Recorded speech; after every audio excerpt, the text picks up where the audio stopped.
What's up, kinfolk? I hope y'all waking up well because over here it's Team Nosely. And so, um, I'm not waking up, but I'm really woke over here. Like, in the metaphorical, young, hip use of the term, but also in the I'm awake right now. And it to call upon my favorite phrase that I learned in 2019: when you must, you can. And I call upon it because I'm not an all nighter. I tell this to people frequently that I'm not a bitch that can do without sleep. When you can, when you must, you can. And right now I'm working. I'm up late because I got an assignment that's due. It's like a strategic organization for the year for the position that I just started. And my sleep is not as important to me as getting this in. And this is not to say that my physical health and well-being is not paramount to anything else in my life, but because getting this in is a critical part of how I will be evaluated as a staff member, as a person who they would generally want to work with overall. This is a big first impression. And so I'm working hard on it because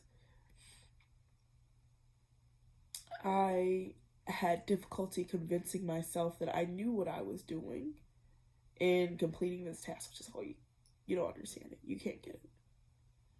I do. As I started going into it, I do. I started getting really involved with the planning process because I have so many ideals and thoughts that I've charted out before I even got the job. I'd had spreadsheets, Google Docs, about all the possibilities that could erupt from this position.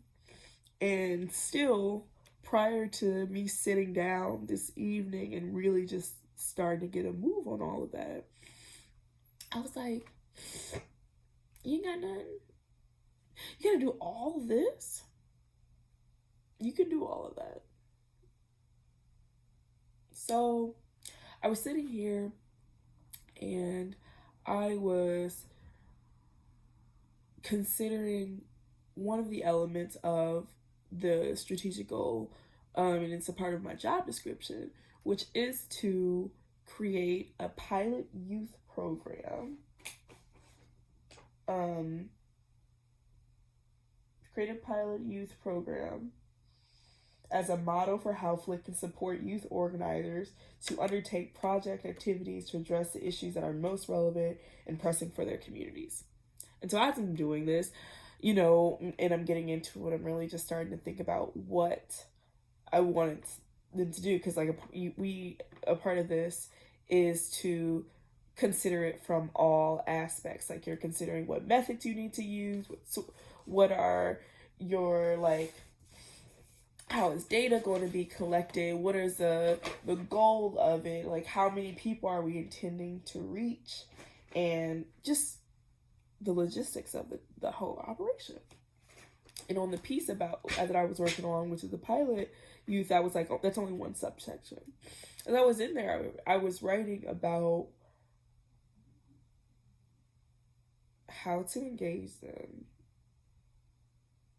what kind of methods I would use, and they're radically different from the other type of methods, the other type of sources, the other outputs, the other outcomes. Because I think that teaching requires a new practicum in this day and age. We can't operate under the neoliberal models that are created by nonprofits. Most nonprofits, because the organization I'm working for is a nonprofit, but I'm not the mother nonprofits in this motherfucker. So we need new models, new ideas, new practicum, new teachers, new teacher-student relationships. And so all of that is a little bit different for this subsection. And I was like, I just took a moment to let myself daydream. I'm a dreamer. I have to imagine what it could look like for me to be able to plan for it. And so I'm like, all right, you're in the classroom. You've got this group of youth. Because and to be clear, this group, I don't want the kids who's already Gucci. Because even though they're not Gucci in the sense that they're still going to experience structural racism and sexism and misogyny and possibly transphobia and queer violence and all the things, I don't want the students whose schools already think of as valuable. Okay? Like, keep your honor roll kids. Send them to somebody else. The students that I want to work with, I want the kids who people think are problem kids, who people think are throwaways, unredeemable, unreachable, impossible, like all these finite negative feels towards them. Give me them. Because those are the ones who are most, statistically at least speaking, most likely to go down a route of incarceration, or in another scholar's use, Monique Morrison's use of the school to confinement pathway. That's another option. You may not go to prison directly, but you are limited in the scope of your options for the world. So she terms that as school to confinement, as a similar in the continuum of the school to prison pipeline. I want those kids, before they go down that drain, I want them. 10 of them. And, I've got all these great ideas about programming and curriculum and pedagogy. All of that is contingent on group buy-in. And I was like, you really got to be honest with them. You have to be honest with yourself. How will you prove to them that you are not like those teachers, that you are not like those principals, you are not like those coaches who are not invested in them, the person, but only the idea of them relative to what their outcome is? What can you produce? Do you have A's? Do you make the schools look good? Do you play well in your sport? What can you do to make me feel like I have done a good job? And not, who are you? I love you for that person who you are. I want you to be the best you possible. I want you to help me become the best me possible. Teach me some shit. And a lot of young people don't get to experience that. The idea that you have something to teach me, you have something to contribute to me when I'm in this facilitator role. So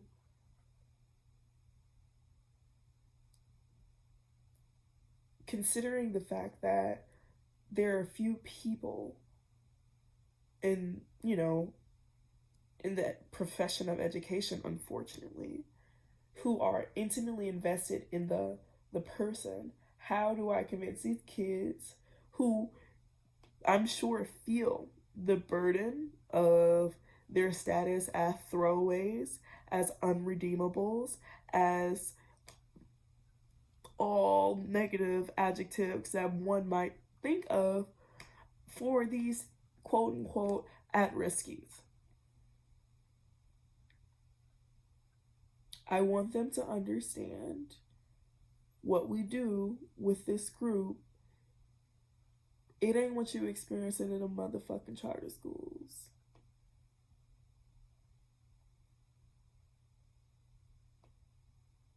Okay. And it's really on some how do I reach these kids head ass moment. But it's serious. Like I'm seriously contemplating what it takes. And I was getting emotional because I just jotted down how I wanted the first session to be. Like how I'm going to let them know hey, what's popping? I'm with the shits. Like, and I felt like you do that with the truth. Like, I jotted down during the first session, tell them about why you're involved in social justice work, tell them about Kwame, how you met, how you fell in love, how you lived together, how you grew together, how he slipped away, how you lost him, how you lost yourself, how you trusted yourself to chase a dream, how that dream required the best work you could offer in that moment, which may not have been the best work you could have offered in other moments, how you searched for yourself, how you started to find yourself, how you found Kwame again, how you found purpose, how that gives you peace. And writing just these little bullet points was emotional because I'm a dreamer, I'm an imaginative person, as I just mentioned. And as I'm writing each of the things, I'm imagining what I would be saying to enact these steps. Because each of these are like, basically, they're similar to how one may, it's kind of a talking point. Like how somebody may like write on a note card, like not verbatim what they would say, but something to prompt you in your mind to recall a memory that you want to share. And it was so emotional to write this because it was the first time that I had really charted out why I trust me, like let alone why these kids should trust me, like why I trust me, why I'm proud of myself, why I'm excited to be in this group. Like, I'm like, damn, that bitch really with it.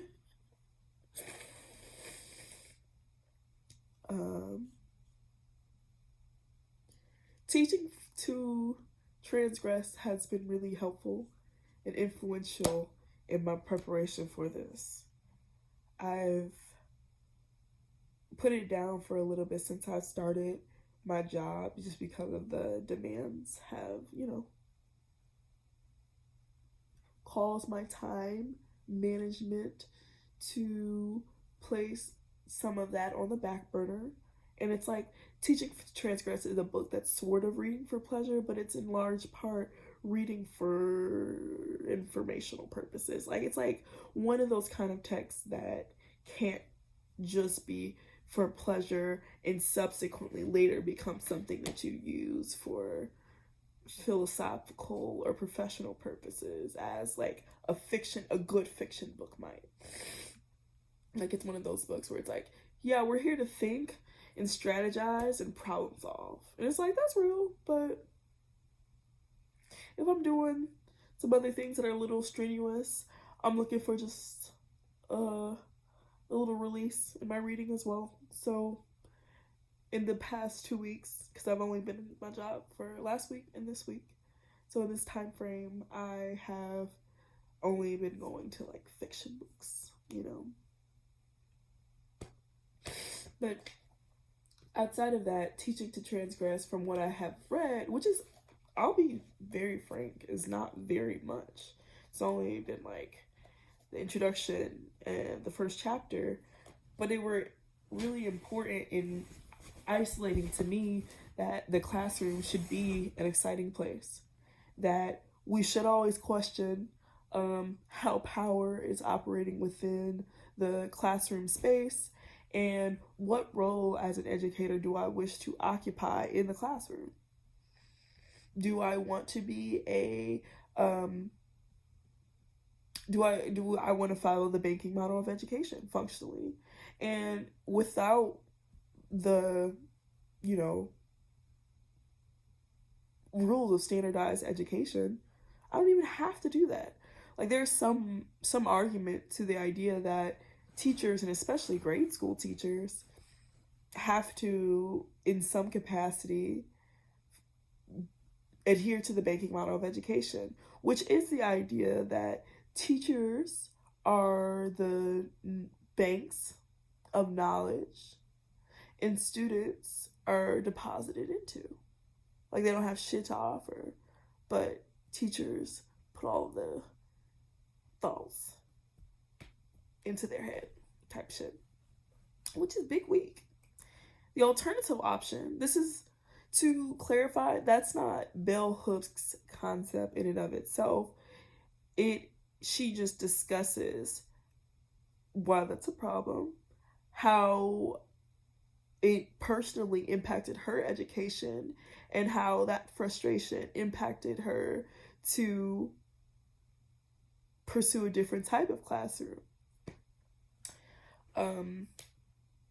The alternative option to the banking model of education that Paulo Freire, the Brazilian philosopher who coined the phrase, the banking model, the alternative to that is the problem posing method. You give students options, situations to challenge their worldview and thoughts about a concept, as opposed to the suggestion that they don't have anything to offer. So, like, the way that you would engage a person that you respect and care in conversation, you would do that with your students, because you should care and respect your students. So, like, if your friend is like, yo, this bum ass nigga is eating on my food, and like, I think he might be cheating on me, instead of being like, bitch, you need to break up with him, because how often did that honestly work? Because clearly somewhere in her mind, she might agree with you, but there is something blocking her from seeing. And the point is not to be like, hey bitch, motherfucking look, because there's a block there. And so the task then, as a facilitator, because the facilitator is not like simply me because I am being paid. The facilitator is the person who sees. And because I am trained, in whatever sense of that word, in seeing structural racism, misogyny, classism, stuff like that, I will often be a seer. But the point of the classroom, through the problem posing method, is to create more seers who can help people unblock, because we will all be seers, we will all be blocked, we will all also have blocked vision. And so instead of being like, girl, break up with that man, we're like, where does he fit into your long-term vision for your life, given the person that he is? Say that he doesn't change. Like, like, start thinking about more responses to help that person have to consider what reality it is that you see that you believe that they're not seeing. Okay, you love him, you think he might change. What if he doesn't, does he still fit into that vision? when is a reasonable timeline for you to accept that that person is not going to change, and you have already said if they didn't change, then they're not in that vision? 3 months? 6 months? Tomorrow? Like,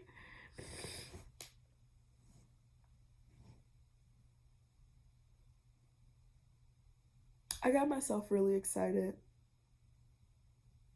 I convinced myself that I can.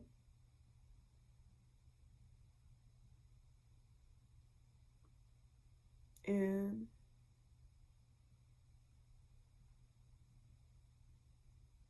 I want to see all that I can do. I want to impress myself.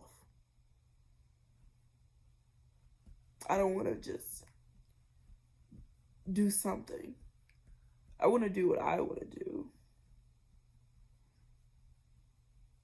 Empower some colored children to do and be some colorful people with imagination and dreams unabridged.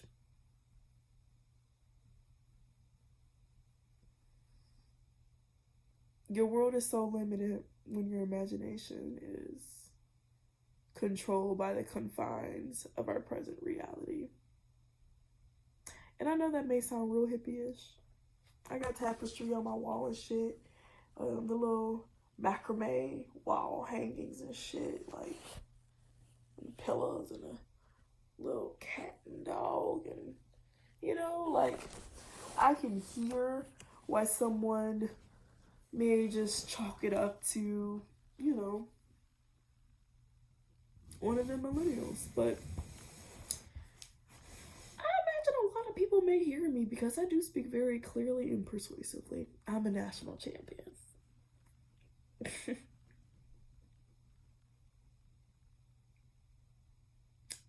We can make what we dream.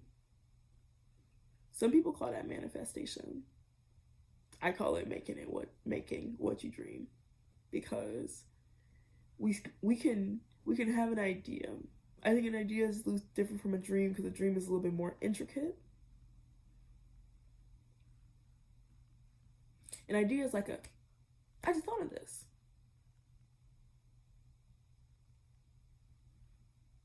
And I say that being able to dream something makes it be like something you're able to do, because it considers the risk factors, the variables, most of the variables, if not all of the variables at play that puts your idea at risk. The deeper you're able to dream, the more you're able to prevent, protect, and produce. Prevent disruption.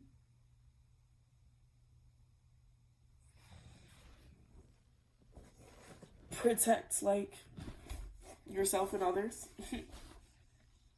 And produce the thing that you intend to do. We mess up not because it is to consider a couple of things. One is not to be admonished for not being able to stand up in the crooked room of civil society, which is to say that we shouldn't blame, and nor am I in specific blaming people for being able to not see through the matrix of anti-Blackness. I get Afro-pessimism. I get nihilism. I get that. I can get how someone could come to that conclusion. I just don't find it to be a productive one, or one that I think is very true.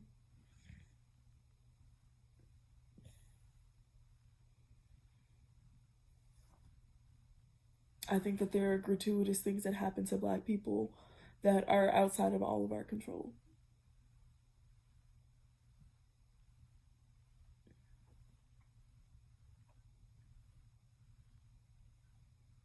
But I think that there are a lot more things that are within our control than we have come to believe in present day. None of the things that we have in this world, none of the ways that we live really could have happened if people hundreds of years ago hadn't been able to dream it.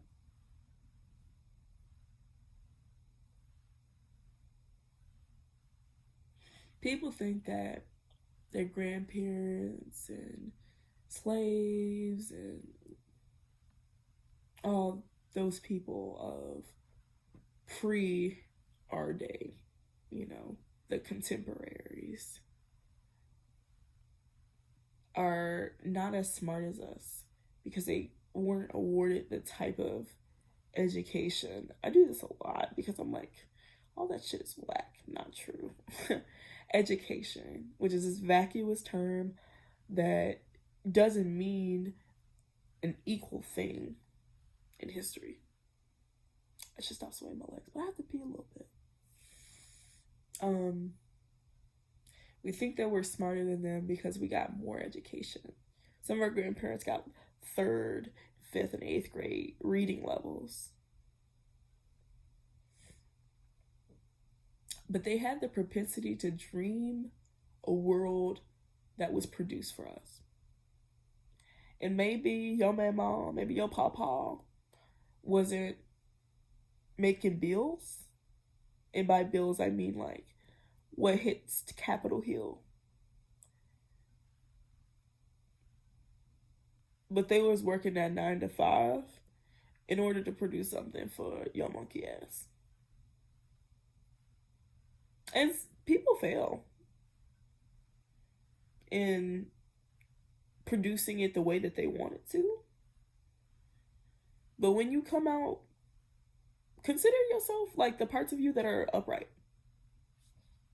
The parts of you that you feel like you really fuck with. They're a part of that. The parts of you that are like, maybe how I was raised was kind of whack. They're a part of you being able to consider that. In a warped, twisted way. Something in them allowed you to be able to dream because they dreamed of you who could dream. Because even if they couldn't dream that much for themselves, even if they couldn't even dream that much for you, they dreamed of you who could dream. It may sound corny. MLK birthday was just the other day. So what do I know? Maybe it's ancestor. It's ancestor MLK trying to spread a word to the kid about the real revolutionary potential of dreaming. And so just know I'm really about to produce a dream team. Catch y'all later.